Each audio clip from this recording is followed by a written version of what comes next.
Okay, Jana, when you have a second, you can go ahead and advance to the next slide for us.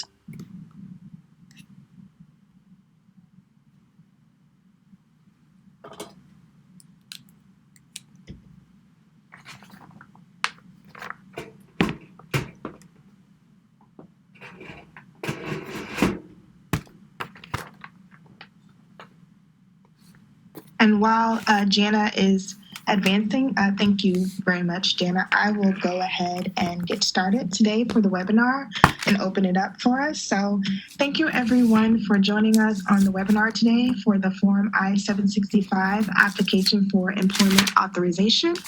I will be your host today, and my name is Ebony Turner. I'm a community relations officer here within the Public Engagement Division, and that's in our Office of Public Affairs.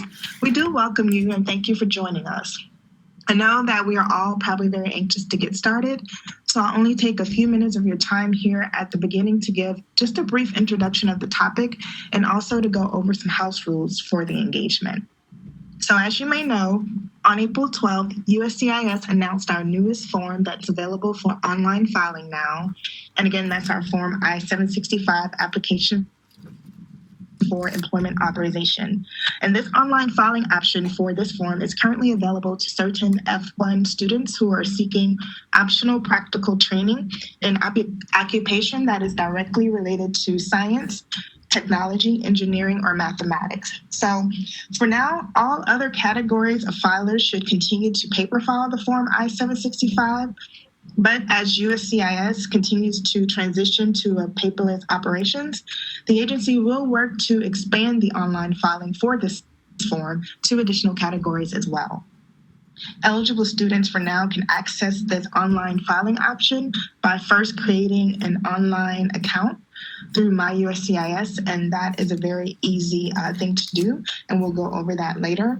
We'll use the time today to provide the overview of the online account experience, in addition to explaining how you can apply online. So we do have a whole team of USCIS colleagues joining me today on the webinar, and they're going to go over all the information that I outlined. We have representatives from the Office of Citizenship and Applicant Information Services, the Service Center Operations Directorate.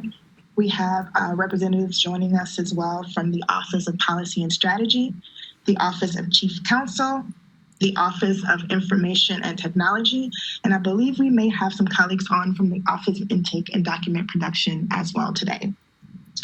So you are probably all aware through our confirmation messages that we experience very high interest in the engagement today. So in order to try to accommodate as many people as possible, we did go ahead and set up a YouTube broadcast link, and that's your second option to listen in. So if you're on the call and you have a colleague who for some reason is not able to access the webinar directly through this WebEx link, we ask that you go ahead and share the YouTube broadcast link with them. And again, we shared that link with you in the confirmation email that we sent out. So everyone who registered should have received it.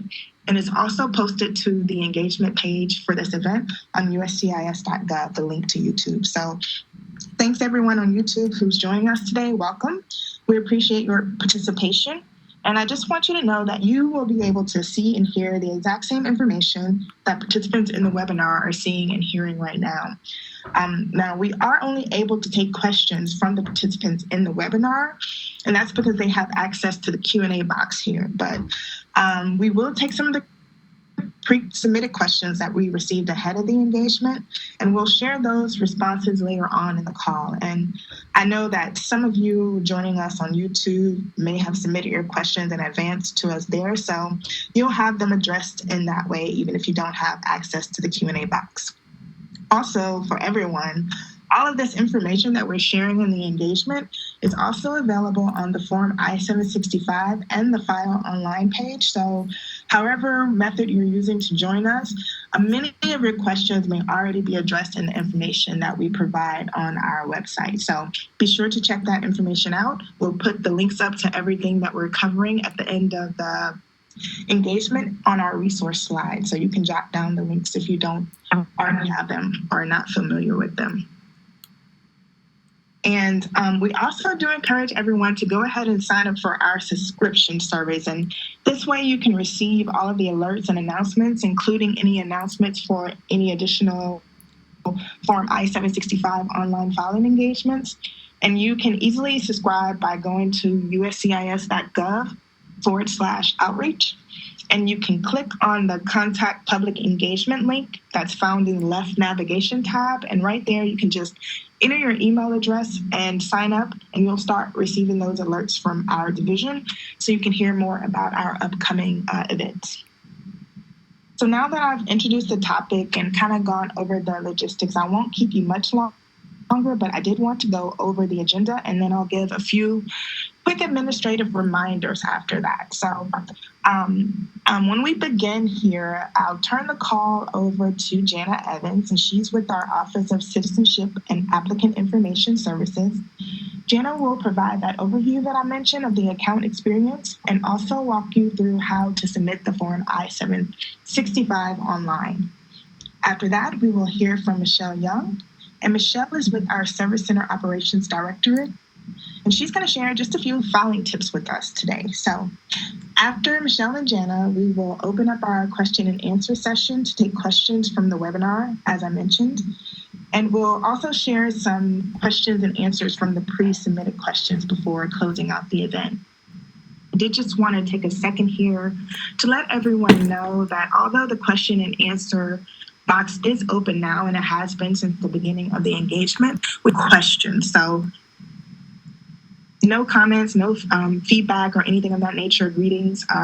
We just ask that you kind of reserve the space for questions, and that way it's easier for us later to kind of go through and pull out the questions and make sure we're addressing them and not losing anything in other comments or feedback that we won't be able to address today. But if you have something beside the question, comment, feedback, or things of that nature, please feel free to go ahead and share it with us at our public engagement mailbox. And that is public.engagement@uscis.dhs.gov. And again, that's public.engagement@uscis.dhs.gov. So just those last administrative reminders I mentioned, and then we will begin. For any members of the media who may be joining us today, please note that this session is not for press purposes. But if you have any media inquiries or need an on-the-record statement, please do contact our press office, and they can be reached at media@uscis.dhs.gov. Again, that's media@uscis.dhs.gov. Similarly, if we have any staff from congressional offices who may have joined us today, welcome to the event. If you have any requests, you can reach out to our USCIS legislative team, and they will follow up with you and get you and assist you with anything that you need. Lastly, just a reminder, please share the feedback at the public engagement mailbox and try to avoid putting those comments in the question and answer box. And your lines are muted now in case you missed the opening slide to inform you of that. And they will remain muted through the duration of the call, but we will address your questions through the question box. So with that, that completes just the opening remarks that I have for you. And I will turn the floor over now to Jana Evans. Thanks, Ebony. Can you hear me okay? Yes, Jana, we can hear you loud and clear. Great. Welcome, everyone. We're very excited to have you join us today to learn about our newest online form, Form I-765, Application for Employment Authorization. It's always a great opportunity to talk about the improvements that we've made in our online account, and we're excited to have you here today. Today, I'm going to cover fairly quickly who is eligible to submit this Form I-765 online. It is not open to everybody. How you go about creating an online account, which is how you submit this form online, how the form navigation works, elements to complete it, and the required evidence. And I'll also review some format requirements so that you can hopefully avoid some common mistakes and sounds like you're all pretty keen on filing online, but I will review the benefits of filing online versus paper filing as well. You'll begin the process of submitting your form online by going to our website, USCIS.gov. There are several places on this page where you can find the links to create an account if you don't have one, or sign in if you do have one. The easiest is on the top right where it says sign in. If you click on that link, you'll have the option of creating an account or signing in. But this box here on the right also shows the different places where you can create an account, my.uscis.gov or myaccount.uscis.gov. We have put these links in many places around our site, so hopefully it is convenient to find those, and you can sign up.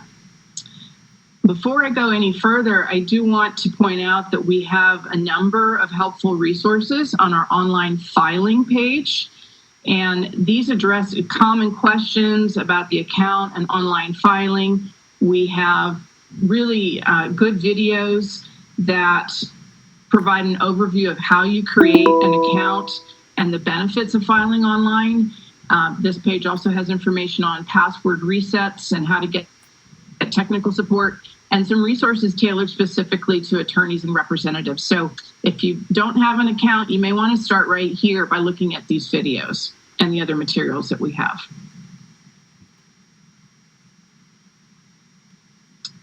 So this slide shows what the account sign-in interface looks like. There's account sign-in and also create an account links on this interface.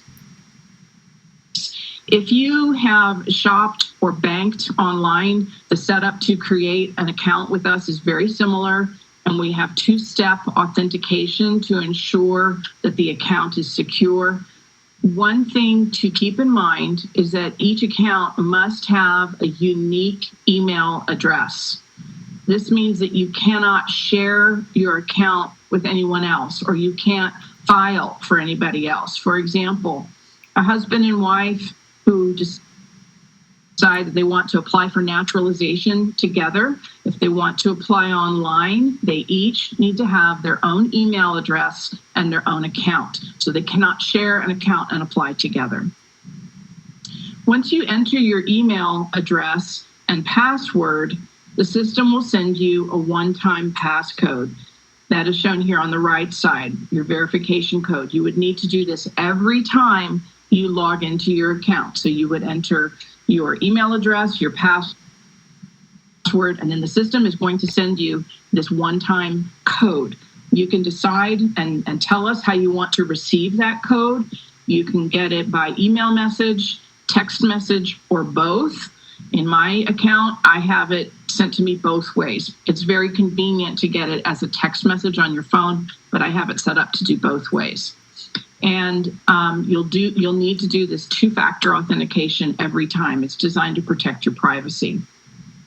So when you enter this code, the next page that you'll be taken to, is our account onboarding page.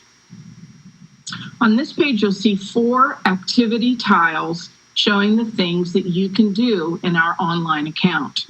You can add a paper file case, file a form online, enter a representative passcode, or verify your identity.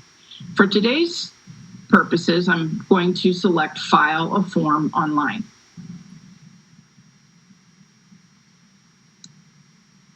Next, you'll come to the list of all the forms that we accept online through the USCIS online account. Form I-765 is towards the bottom of that list. You'll note that there are only certain F-1 students eligible to submit Form I-765 online right now. We'll emphasize that a few times during the presentation. So you'll click on the radio button to select Form I-765 and then click Start Form.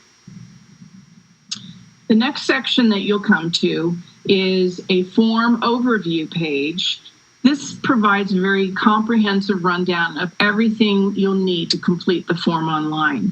It reviews eligibility criteria, the fee, evidence that you may need to submit, providing your fingerprints and photograph, how to track your case after you file, how to respond to a request for evidence if we send you one, and getting a decision.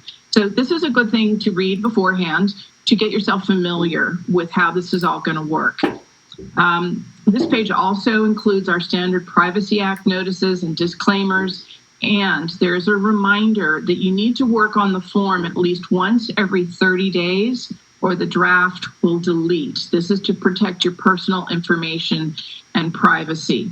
So it's not enough to simply go in and look at the form. You have to make an edit at least once every 30 days for the form to save and that clock to reset. So after you have reviewed this overview page, I'm just going to note a few things about the online experience. The online form is essentially the same as the paper form. It may be organized a little differently, but it has legal parity with the paper version of the form. That means that the online version has the same legal intent and strength. So the online form may be organized a little differently, but they ask the same questions and gather the same information. Also, another thing to remember is that our online forms have conditional logic built into them. And that means that your answers to some questions are going to determine the questions that are asked later. That's one of the benefits of the online experience, is that we don't ask you questions that don't apply to your situation. But for this reason, it's important to start at the beginning because the form is built around your answers. Please answer as many questions as you can, and remember that we automatically save your answers so you can work at your own pace. If you need time to find a document, you can sign out and resume working on your form anytime. Just remember to go back in within 30 days. There is an idle time limit built into this form. If you are inactive for 15 minutes, you'll need to log out and sign in again. Now I'll talk briefly about how you'll navigate the online form. The form navigation is a vertical list along the left side of the screen. We used to have horizontal tabs and subtabs, but we recently switched to this format. There are 5 sections to the I-765 form: getting started, about you, evidence, additional information, and review and submit. These sections expand and collapse as you move through them. And when you move from, let's say, getting started to your basis of eligibility to reason for applying, each one of those times you move from one section to another, the form saves. It automatically saves.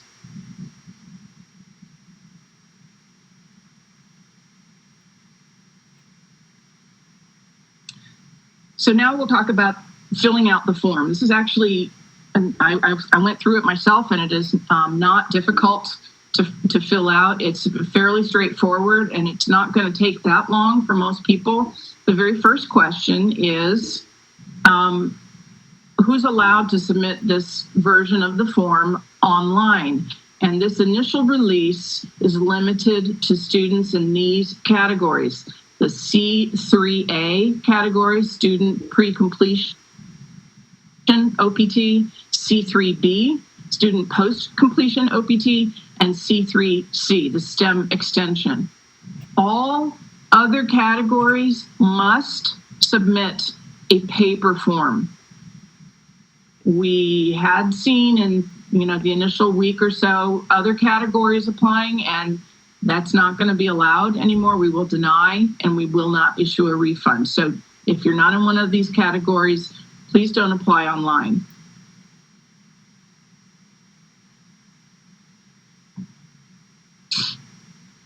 The next question you'll come to is, what is your reason for applying? Is it initial permission to work? Is it the replacement of a lost, stolen, or damaged work permit, or is it a renewal? And it will ask you if you've had a prior, a Form I-765, did you ever file that before?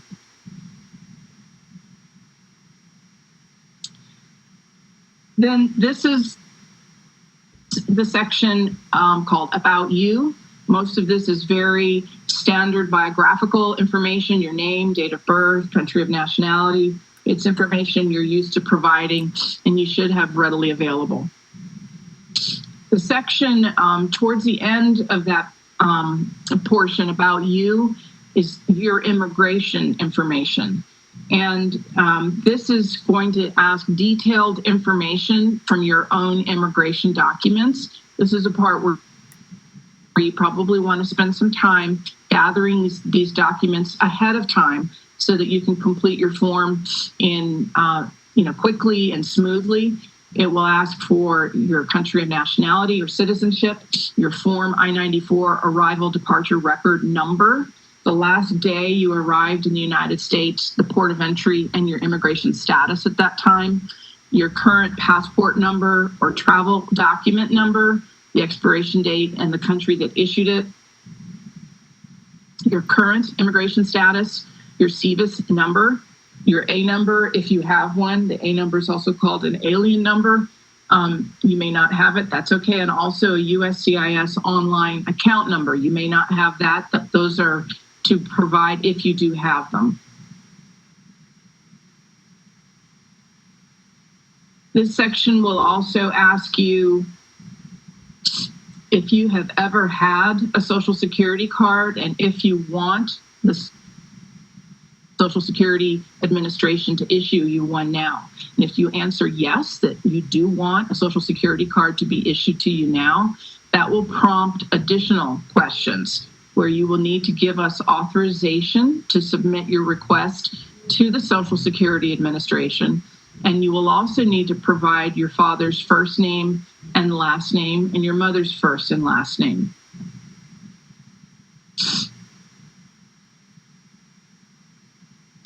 Now we're getting into the part of the form where I think it's helpful to have everything all together, all of your documents scanned and uploaded into a folder, look at the formatting requirements, the size of the documents, so that you can just quickly, you can drag and drop evidence into our evidence uploader, or you can actually browse and upload your documents. All F-1 applicants who submit at 765 online must provide these documents that are mentioned here: a passport style photograph, an I-94 card, the travel document, or an electronic I-94, your most recent employment authorization document if you have one, or if you don't have one, a government issued photo ID, and proof of enrollment at an SEVP certified school. So everybody's going to need to provide that. The other evidence that you'll need to submit depends on the category that you're in. And there's a link on the bottom that has a detailed checklist. This is actually on our 765 form page, and it's a very detailed checklist of additional evidence based on different kind of subtypes of the 765, and it does talk about the student category. So you might want to refer to that. The next two slides, I do go into the detail, but it's also covered in this checklist here. So for the evidence that you'll need to submit that is specific to a particular student category, these next two slides, like I said, they're pretty dense. For the pre-completion OPT C3A category, again, proof of enrollment at an SEVP certified school, all prior CVIS numbers, and proof of previously authorized CPT or OPT, and the academic level for which it was approved. And you can include that in the additional information subtab.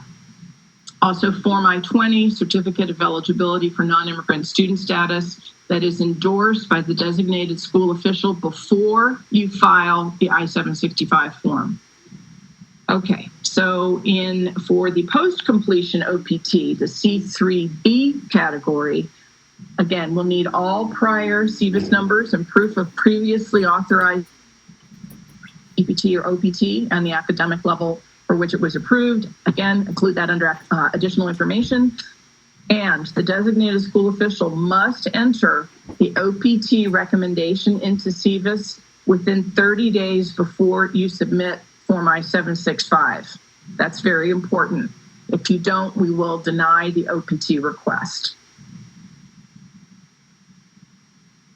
Okay, and the last category, the 24-month STEM OPT, the C3C student category, evidence of a degree that is the basis for STEM OPT and is listed on the STEM designated degree program list, Form I-20, endorsed by the designated school official within 60 days before you file Form I-765.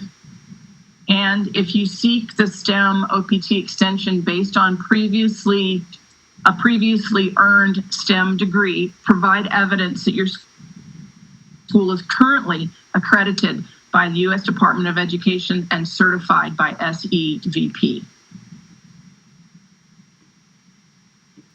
Okay, so that's all the kind of, the kinds of evidence, but that's the section that I would suggest that you pay, particular attention to so that your application, when you submit it, is complete and has everything that that we need.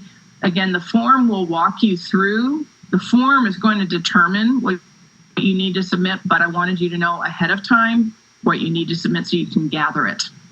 Okay, so now I'm going to go through a couple of simple slides that talk about our format requirements. These, if things are in the wrong format, they will not upload, or they may cause what look like upload delays. So for photos, they can be in JPEG or PNG format.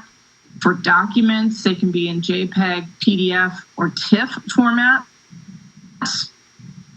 Foreign language documents that you upload can obviously include foreign characters, but the title of the document has to be in English, and you must have an English translation of any foreign language document that you upload.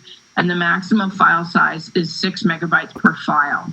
So the little sign on the right talks about foreign characters are not allowed in the name of the documents that you upload. No Word docs or BMP files, and no special characters are allowed. This produces an error.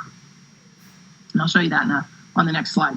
The only characters that are allowed in the document file names are English letters, numbers, spaces, periods, hyphens, underscore, or parentheses. So don't include any special characters like the hashtag symbol or the percentage or the dollar sign. Those are going to produce an error. For example, on the right side, proof of enrollment at Purdue, that's not going to be accepted because that at symbol is a special character that's not allowed. EAD, brackets, back, that's not allowed because the bracket is a special character. Again, images with hashtag, that's not allowed. And a Word document is not allowed. So these are common mistakes that we see people make. So do yourself a favor and just make sure that you have removed all special characters and have a very simple name of the document in English.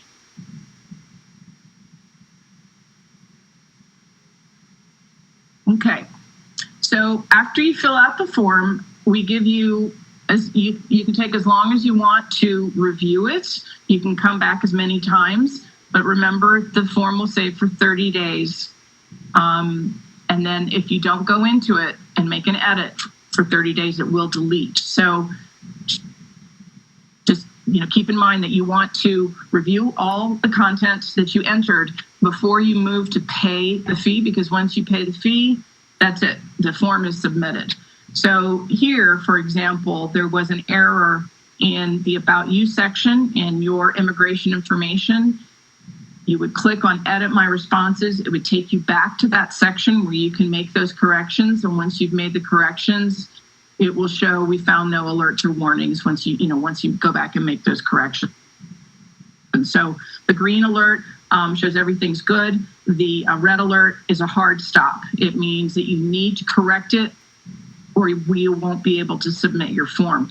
There are also sometimes yellow alerts. Those are kind of soft stops.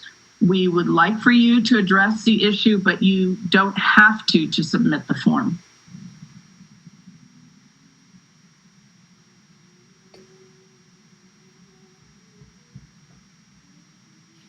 Okay. This is a really nice feature that we offer in the form where you can, there's a vertical list of everything right here on the right side. You can print everything that you entered. You can view a snapshot, which will produce the PDF version of the form shown here. But this would be a very long scrolling document on the right side, which would show you everything that you entered. And you can review that. You can go back and make changes and just double check it. There is a watermark on the PDF that shows that this was generated by the electronic form, but it is, it shows you what your form would look like in the standard PDF format, which you can also, it's always in your account, but you can also download and save that, which I know is a very nice feature that a lot of people like to have. Okay, so the next section you're going to come to is, you're just about done, is the applicant's declaration and certification. You need to attest to the fact that you understand English and that you understood all the questions and instructions and all your answers in the online form, and that all your answers are truthful, and you'll sign digitally.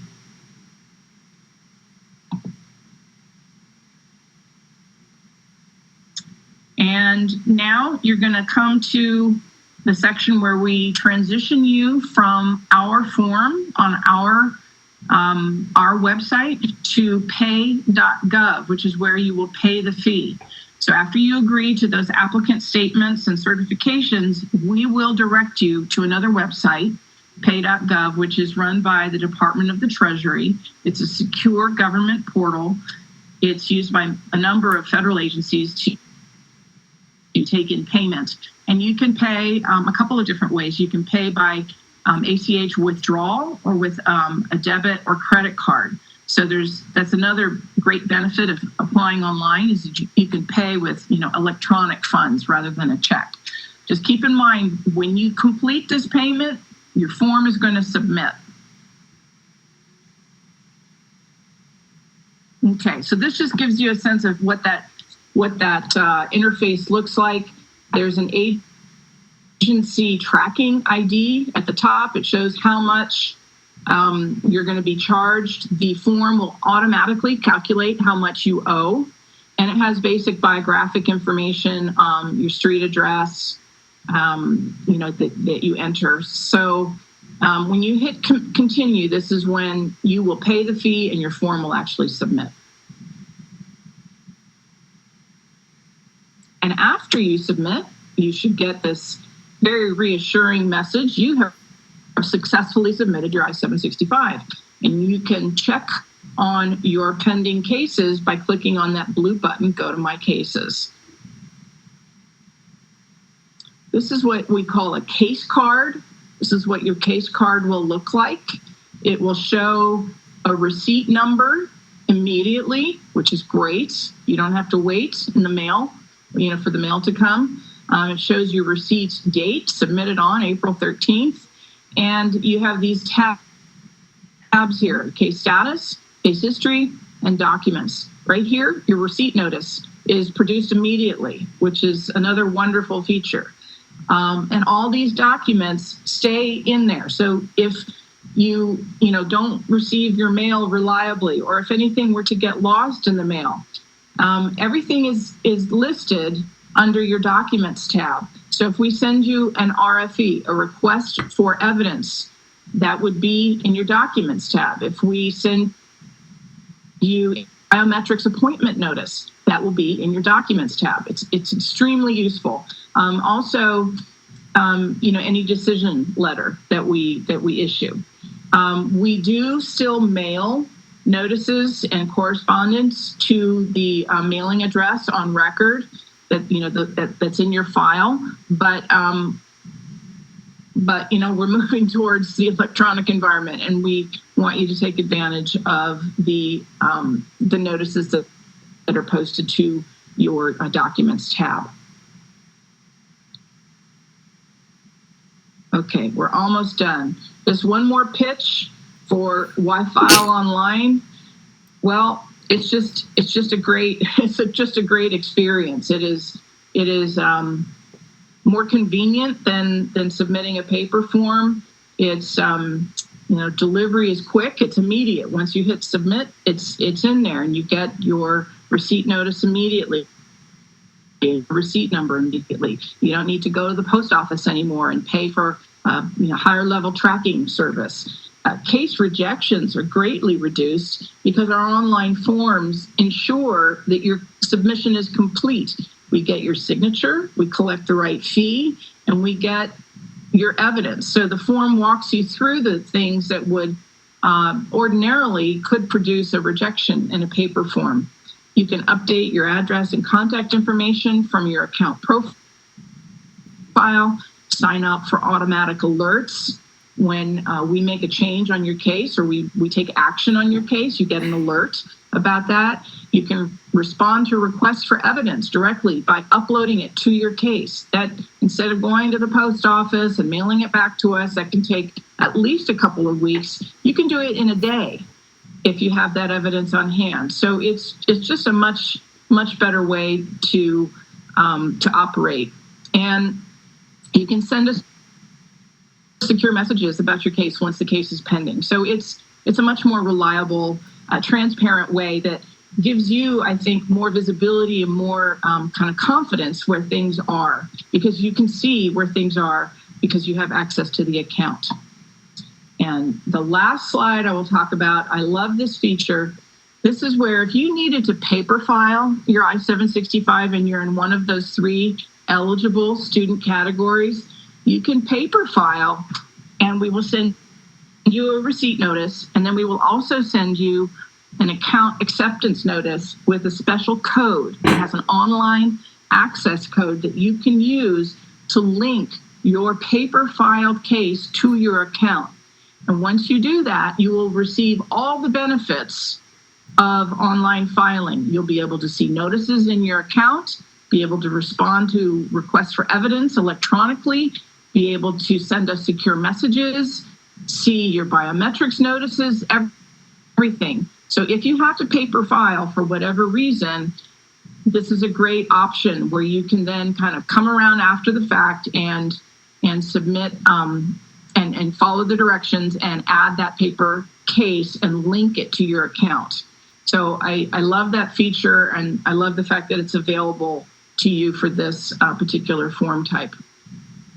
So that concludes the overview that we have prepared for you on the account experience for the 765. And I will turn it over to Michelle Young from our Service Center Operations Directorate. Thank you, Jana. Can I just check that you can hear me okay? I can hear you. Great, thank you. Hi. Sorry, Michelle and Jana, we can hear you both. I just wanted to let Jana know that I'm just going to go ahead and share my screen for a quick second. But Michelle, you can go ahead and begin. Good afternoon, everyone. I'm just going to share a quick few tips with you. Many of these items have already been mentioned by Jana throughout the presentation, but I wanted to reiterate some and draw your attention to a couple of specific topics. First, I want to point out that you can still refer to the form instructions on our 765 page if you need additional information or clarity in terms of the evidence that you need to submit with the 765 or even how to fill out that form. So the form instructions are still relevant and applicable because, as Jana said, there's parity between paper and this online version. So those form instructions are are still a good reference tool for you in completing the 765. Also, I know we've said it a few times, but I want to reiterate that online filing of a 765 is only available for certain F-1 student categories. It's only available for students requesting optional practical training. So that is the pre-completion optional practical training, the post-completion optional practical training, and the STEM extension for post-completion OPT. All other student categories and all other 765 categories must file in paper. That's really important, that it's only those 3 categories that are currently available. Also encouraged to please complete all items on the form. It helps us in processing or adjudicating that application. And one item in particular is the CVIS number. Even though the CVIS number will not be a reason to prevent submission of your I-765, it's really a useful tool for us in adjudication, and it actually makes it more efficient for us if you give us that CVIS number ahead of time. So please ensure that you're including your CVIS number when you complete the form online. Also, as previously mentioned, uploading evidence, just reminding everyone the importance of submitting as much, if not all, the evidence you can at the time that you file in order to decrease the likelihood that we would have to issue a request for evidence for something that you didn't submit at the time of filing. There is a feature to upload unsolicited evidence or information after you file, but to ensure that we have a complete record at the time of filing, we encourage you to do that at the time of filing.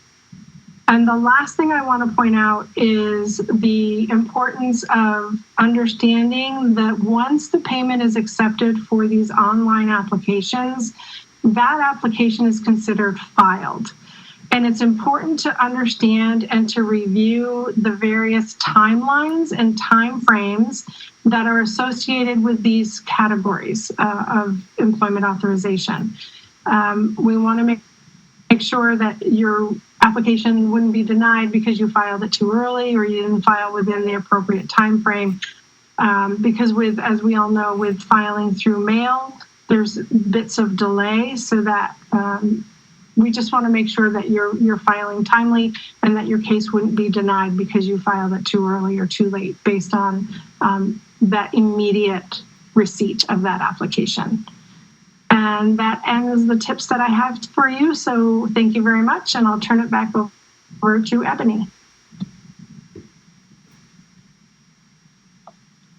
Thank you so much, Michelle, for doing that for us. Just one second. All right, and Natasha, so you know, I'm going to go ahead and make you the host again. Or actually, Jana, do you mind sharing your PowerPoint with the group again? I'll bring yours up here a second, and you could just put the question and answer slide up for us, and then we'll get started with the question and answer session.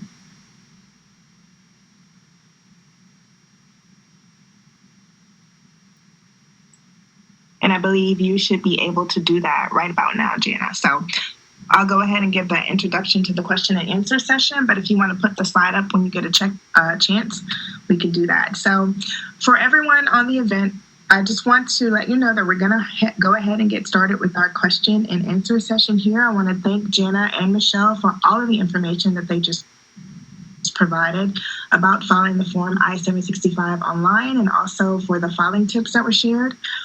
As we begin, I want to just make a note here that we received a large number of pre-submitted questions, and we anticipate that we will also receive several more questions during the event. We've already received a large number in the Q&A box, in fact, so we have lots of questions from both sides. We'll try to address as many as possible from the pre-submitted side of the box, and then also from the live questions we're receiving today.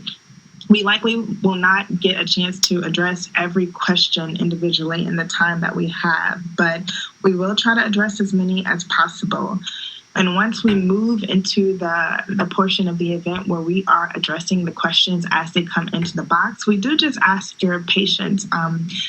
Because what happens is, since we receive so many questions, we're trying to take time to kind of read through them and pull out the most commonly asked questions, so we make sure that we're addressing the concerns and the questions that most of the group has and providing that information. So if you hear a little pause, a delay when we're going through the live questions that we're receiving today, we just ask that you keep that in mind, and please be a little bit patient with us and bear with us as we try to address that today as well. So as a final reminder, we mentioned it earlier today, the question and answer session is for just questions, not feedback. And it is also on the topic of the online filing for Form I-765 for the categories that we mentioned earlier. If you have anything or any question that's outside of the scope of that topic, we will not be able to address it here today, but suggest that you share it with us at our public engagement mailbox, which is public.engagement@uscis.gov.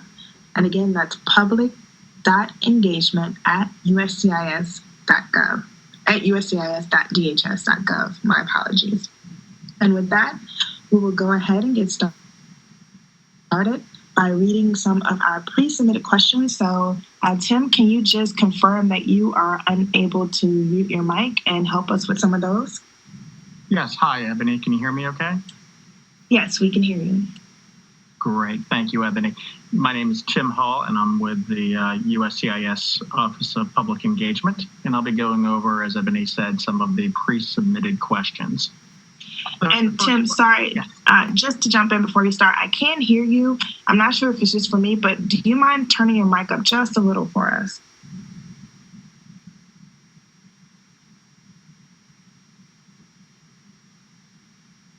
Let me know if that's any better. Yes, you do sound a little louder for me. Thank you. Okay, great. Thanks, Ebony. First question we have is, are all F-1 student visa holders required to submit their OPT application directly through the online submission going forward? No. USCIS continues to accept the latest paper version of the form by mail as well. Next question. Are students who are physically outside of the United States eligible to apply and file the Form I-765 online? There is no change to the requirement that applicants be in the United States when filing Form I-765. I'll do another question before I check with Ebony to see if we have any recent submissions. I already paper filed my OPT EAD. Can I also use the online system and fill it out there? If a duplicate application is filed, USCIS may deny that duplicate application.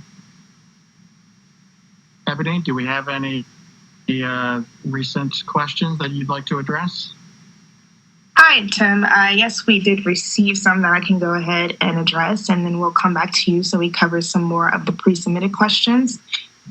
So one question, and I can take this one, it is about the recording availability for this event. Someone wanted to know, will this be recorded for viewing or listening again later? Unfortunately, this event is not being recorded for playback at a later time. USCIS is looking into broadening how we conduct engagements and considering recording things moving forward. But for now, this one is not recorded. However, we do work with our sister agencies and partners to host events throughout the year. So please sign up for our subscription services. That way, if we work with, let's say, the CIS Ombudsman's Office or someone to host an event coming up soon, which we hope to do, you will get the notification for that event and you can sign up and hear the information that way again. Additionally, again, everything that Jana and Michelle went over today, it's available on uscis.gov on the filing online page, and the filing tips are there as well. and also on the Form I-765 page. So we'll bring up a resource slide at the end of the event where you can see those links up on the screen and jot them down if you don't already know how to locate that information on USCIS.gov. So thank you there for that question. And another question that we have is just about clarification for the categories that we already went over with, about who's eligible to file. And I will read that one. That one is, people are seeking clarification on if STEM for both post-completion OPT and the STEM OPT extension can apply. Which categories are eligible to apply? So I will go out to my colleagues there just to reiterate the information about who is eligible to apply at this time.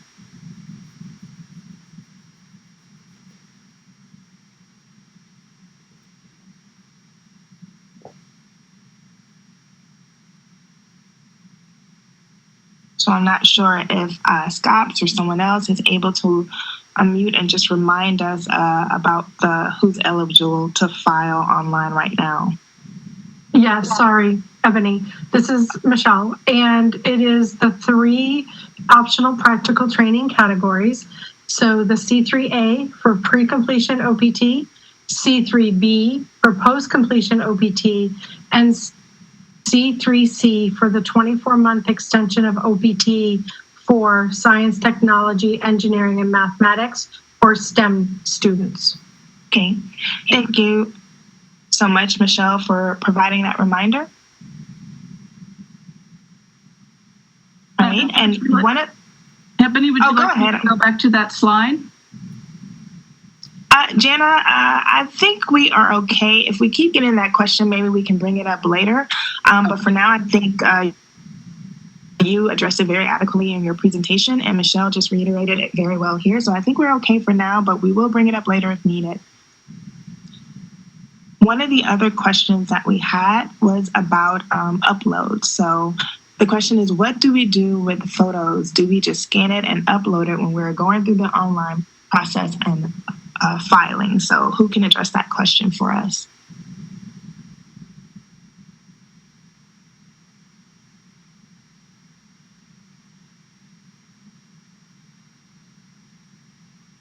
So do we have anyone from our case team who can just reply about the uploading and filing requirements? I know we had a slide earlier on in the presentation that addressed it. But if yes, someone... Hi, Ebony. This is Jocelyn from the My USCIS team. So just to make sure I heard correct, the question is, what are the file requirements for uploading evidence? Yeah, they just want to know if they have a photo that needs to be submitted with their online filing application, what do they do? How do they submit it? Yes. Yeah, so... yeah, you can scan and upload it as long as the file meets the requirements listed underneath the instructions on the evidence uploader. That accepted file format must be a JPEG, a JPG, or a PNG. Okay. Thank you, Jocelyn, for just reminding them of those requirements. And as I'm going through the live questions, I can see that several of the questions that we are receiving today real time are also some of the questions that we received in the pre-submitted form. So Tim, if you don't mind, I'm just going to hand it back over to you so you can go over some of those questions and answers that we received, because I think those might address a lot of the ones that are already coming in. Sure thing. Thank you, Ebony. Next question. What are the online fee payment options? Can you pay by using a credit or debit and the bank accounts and routing numbers? You can pay your online fee with a credit card, a debit card, or with a withdrawal from a checking or savings account.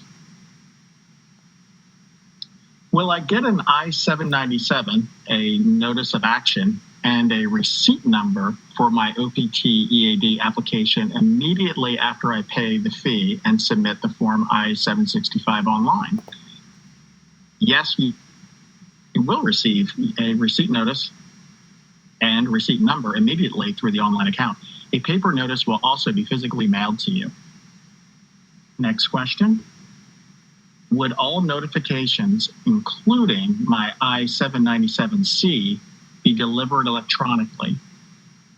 In fact, yes, all notices will be delivered electronically through the online accounts. Paper notices will also be physically mailed. Is there an option for attorneys to file the Form I-765 online on behalf of their OPT client? Again, yes, representatives may log in to their representative account online and file the I-765 on behalf of their OPT clients. If students make human errors when submitting the online OPT application, do they have an option to correct the mistake? If so, what is that process? Yes, the student may upload unsolicited evidence through their online accounts, indicating the corrections that are needed. Is the application considered to be received as soon as it is submitted online, or is there still a processing time frame for the application to be considered received? The application is considered received as soon as it is submitted online. You will receive a receipt notice and receipt numbers immediately through the online account, as I just mentioned a few moments ago. Okay. Thank you, Tim, for going over some of those questions with us. And in fact, like I said, so many of the pre-submitted questions cover the ones that I see that are coming into the live box that we will go back there in a second. But for now, I'll just share the load with you and going over some of the pre-submitted questions. So we'll continue to address them from there. And the next question we received is, will online filing expedite the adjudication process? Will the processing time be faster compared to paper filing? So no, the adjudication process is the same for both the paper file cases and those that choose to file online through my USCIS. However, the cases that are filed online do go through pre-processing that part of it more quickly. And if you apply online, we can receive your application faster because there are no mailing delays. We also see fewer rejections because the online forms help ensure that applicants sign electronically and don't forget that portion of it, and that they pay the correct filing fee. So certain processes happen faster with forms filed online, but the process and time frames for online and paper submissions itself are the same from the adjudication standpoint. Okay. Are there any differences in the online application for STEM OPT as compared to post-completion OPT? For example, the example that they gave is on paper filing, we provide the CVIS information in Part 6 for post-completion, and in STEM extension, we provide CVIS and current OPT information. So there's just a question about differences for those two. And while the online form is organized a little differently than the paper form, both forms gather the same information and the questions are virtually identical. So I just will go out here and make a note that it is 3 o'clock on the dot. If it's okay with everyone, we'll just stay on a little longer and try to provide information and answers to a few more of the questions, because we do have some more information that we'd like to share. So, is there a limit on how many supporting documents can be uploaded with an online form I-765 application for OPT? Is there a limit on those? Will students, if needed, be able to upload individual copies of each previous form I-20 that has been issued, or will they need to combine all these into a single file? Was the question. And while there's no limit on the total number of documents that you can upload, you can only upload 5 files at one time. So for example, if you have a total of 10 files and you choose to drag or drop 5 files first into the evidence uploader, because you can do 5 at a time, and then after those files are uploaded, you can complete the same process and drag and drop the next 5 files at a time into the evidence uploader. So, and the maximum file size for each of those is 6 megabytes per file. So there's no limit on the total number, but there is a limit on the number of documents that you can upload at a time. And yes, you also have the option of either uploading them as individual copies, or you can combine them yourself into a single file as long as it does not exceed that 6 megabyte per file size limit. Okay. And with that, I'll switch out Tim and let you continue to go through some of the pre-submitted questions that we have received, while I just check and see if we received anything that's not covered here in the live Q&A box. Great, thanks, Ebony. With online filing, is there no way or need for students to submit a Form G1145, the e-notification of application for petition acceptance? We do not support the G1145 online at this time. No, this form is not needed for applicants that file the I-765 online. The G1145 is only for those applicants who submit paper forms.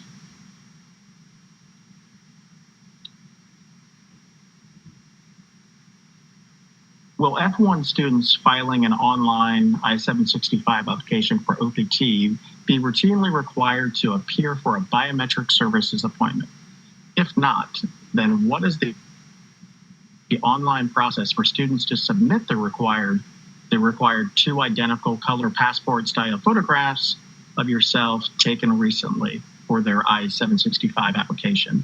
Generally, F-1 students filing Form I-765 for OPT are not scheduled for a biometric services appointment. USCIS does have the discretion, however, to require biometric submissions on a case-by-case basis. The online application instructs applicants to upload photos in the JPEG or PNG or JPG format, as I think Jana may have touched on earlier. The next question is on electronic signatures. Can we sign the I-20 digitally, or do we need to print it, sign manually, and then scan it back in to upload? To upload the I-20 as evidence online, you will need to upload a signed copy. Ebony, did you have any recent submit questions, or do you want me to keep going? Hi, Tim. Yes, we have a couple here that I'll just go over. Someone had a question about the space limits for the form fills. If there's not enough space to enter a name, for example, or the name of your degree, as it is on your supporting evidence, like your I-20, you can't fit the full name into the field, then what do you do? And what you can do is enter that information in the additional information tab. Another question that we had today is, can we download today's handout? And I guess they're referencing the PowerPoint that we went through. We often do make PowerPoints available from our engagements, so it may not post immediately, but we will work to see if we can post it in the near future. And again, if these exact slides that you saw today do not post as you see them here, please know that everything we pulled, including images and screenshots of the form that Jenna went over, that is all available online. But we'll follow up in the future and send out a post-engagement follow-up email to everyone that registered with the link to the PowerPoint should we post it online in the near future. So keep an eye out for any emails from the public engagement as a follow-up to this event. Another question is there a timeline or deadline for filing required evidence and document after the students file the Form I-765 online? The required evidence is required to be submitted at the time the I-765 is submitted. So it should all be submitted together when you're filing online. And you can follow the instructions in the online form to upload the necessary information when you're going through the system. And one question we had was just about the email address that's used to create the USCIS account. Does this email address that you use to create the USCIS account need to match the address contained in CVIS? And the answer is no. The CVIS database and the USCIS online account are 2 different systems. So there is no requirement to use the exact same email address both times. You can do so if you like, but you can also use different email address when you are creating your USCIS account. And we are already 7 minutes over, but we do just want to cover a few more questions. So Tim, if you don't mind, and if we have any of the pre-submitted questions left, you can go ahead and address some of those. Sure thing. Thanks, Ebony. A couple more real quick I'll go over. If I do not have a previous EAD, what should I do in the section that asks me to upload the previous EAD card?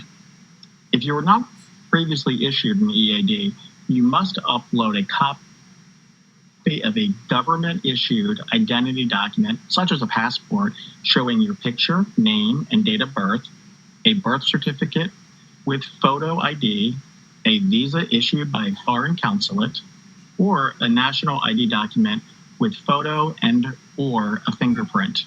The identity document photocopy must clearly show your facial features and also contain your biographical information. The next question. In the government ID section, should I upload the front portion of my passport or my visa page, or both? You must upload the portion of your passport that shows your picture, your name, date of birth, and visa page. The identity document photocopy must clearly show your facial features and contain your biographical information, as mentioned on the previous question. Thanks so much, Tim. And then also, I'm not sure if this question would be from our case colleagues or SCOPS, but we did have a live question come in, and I think it's similar to one of the pre-submitted. Someone was just asking what type of government-issued photo can international students provide if they do not have an EAD card?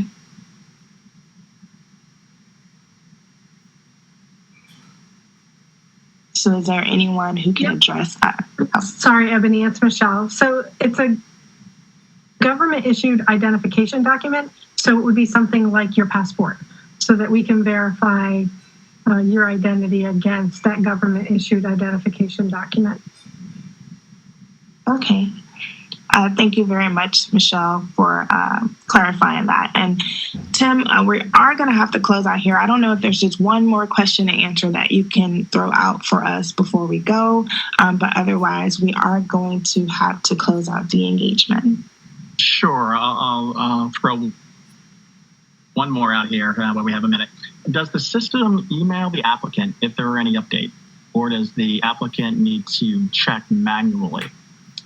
In fact, we will send the applicant a notification via email, text message, or both each time we take an action on the case. The notification is an alert but does not provide the details. The applicant needs to go into their notices to see what action we took. Applicants can manage their notification preferences through their online account. Thank you so much, Tim, for providing that information. As I mentioned before we got started, we did receive a very substantial amount of questions and answers, both pre-submitted and through the live Q&A box. So if you did not hear your question asked as you phrased it exactly, again, know that we were trying to just read through them, consolidate them, and provide the most common, the responses to the most common questions and answers. So we hope that you found the engagement and the question and answer session helpful. Jana, if you can advance to the last slide for us, please. We just want to pull up some resources to share with everyone here. Again, all of the information that we just went over during the presentation and also the question and answer session are available on our website, USCIS.gov. On the Form I-765 page, all of the instructions are there. And there's also an evidence checklist, because I know we got a lot of questions about evidence that is required. You can go on, thanks for adding that link, Jana, and just review all of that information there, because I'm sure we did not get to all of the evidence questions, but it was very detailed on our website already. So please take a moment to review that. Additionally, Filing online, all of the information is available on our File Online page. And you can also create an account using that link, myaccount.uscis.gov, on our website to get started on the process of filing the Form I-765 online for the certain categories that are eligible now. And all of our other forms that are available for filing are also available for you to create an account and file them if you're eligible. As always, we have our contact center number up there. And then again, if you have any feedback on today's engagement, please feel free to share it with us. We really encourage you to do that. We like to hear back on if these engagements are useful for you and how we can improve upon them in the future. So please reach out to us at the public engagement email address, public.engagement@uscis.dhs.gov. And again, with that, I would just like to thank everyone on the webinar for joining today. I'd especially like to thank my colleagues again for just assisting with the engagement and providing all of the information. Thank you, everyone, for joining. This concludes our event today.